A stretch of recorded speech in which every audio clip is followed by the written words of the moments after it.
Bonjour à toutes et bonjour à tous. Je veux vous entretenir d'un outil narratif que j'utilise régulièrement dans mon métier, c'est l'interview. Même avec plus de 15 ans d'expérience, l'interview est toujours quelque chose de très délicat à mener. Selon le projet à réaliser, c'est-à-dire le type de document prévu, comme par exemple un reportage, un documentaire, un film corporate, un making-of ou même un micro-trottoir, la préparation des questions est essentielle. Il peut aussi arriver dans certains cas que le temps manque pour réaliser ces préparatifs. Mais pour aujourd'hui, nous allons faire très simple. Je vais vous parler de deux points essentiels. Le premier, c'est la façon dont on pose les questions. Voici un premier exemple à éviter, la classique question fermée. Bonjour, comment fonctionne votre entreprise, s'il vous plaît? Ça fonctionne bien.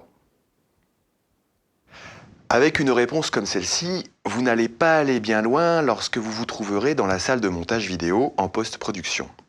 Et même si l'intervieweur se trouve dans le champ de la caméra, ça ne rattrape rien. Maintenant, voici la même question, mais remaniée sous forme d'une question ouverte. Ok, c'est bon. Bonjour, pouvez-vous m'expliquer comment fonctionne ce process dans votre entreprise, s'il vous plaît? Oui, le matériel arrive sous forme de cube, puis nous le râpons pour obtenir des paillettes que nous injectons dans le tube afin de transformer le produit en produit fini. C'était un exemple pris dans un contexte d'entreprise, mais cela fonctionne pour tous les types de réalisations. Déjà, en formulant avec une question un petit peu plus ouverte, on a des chances d'obtenir une réponse plus longue et plus précise, qui cette fois pourra être utilisable dans le montage. Donc, la façon dont vous allez poser votre question va effectivement engendrer une réponse plus ou moins utilisable et détaillée. Le deuxième point essentiel dans votre interview, c'est la personne interviewée. En effet, vous allez avoir des personnes qui vont être très fermées, malgré une question ouverte. Bonjour, pouvez-vous m'expliquer comment fonctionne ce process dans votre entreprise, s'il vous plaît?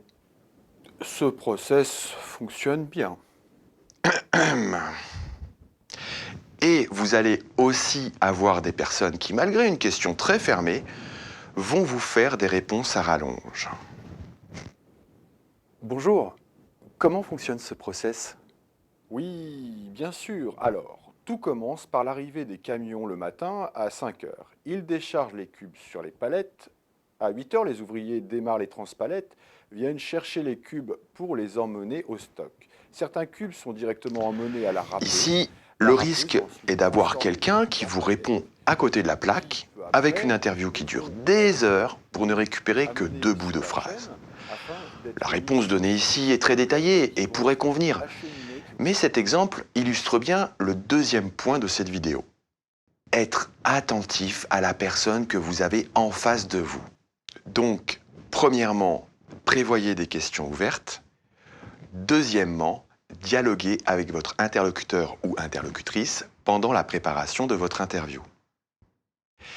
Et si vous réalisez un micro-trottoir et ou que vous n'avez pas le temps de préparer ou d'exposer tout ce que vous faites, eh bien, posez quand même une ou deux questions subsidiaires avant vos questions clés. Dès que vous avez la possibilité, pensez à bien expliquer aux personnes à quoi sert l'interview. Pourquoi vous faites cette interview, mais aussi, pourquoi pas, le type de réponse que vous attendez. Ah oui, un autre point important, petit bonus, pour les cas où les questions ne seraient pas gardées au montage. Demandez aux personnes que vous interviewez de reprendre une partie de la question que vous venez de poser, comme dans cet exemple. Bonjour, pouvez-vous m'expliquer le fonctionnement de votre usine, s'il vous plaît? Oui, bien sûr. Mon usine fonctionne de cette façon-là. Pour résumer, lors d'une interview, il y a 3 choses à retenir. Formuler des questions ouvertes. Il est préférable que la personne interviewée reprenne les mots-clés de la question. Et troisièmement, faire attention à la personne que vous avez en face. Pensez plus dialogue que interview. sans oublier que c'en est une. Et justement, dialoguer avec ces personnes tout en leur rappelant les objectifs et le pourquoi de l'interview. Je vous dis à bientôt.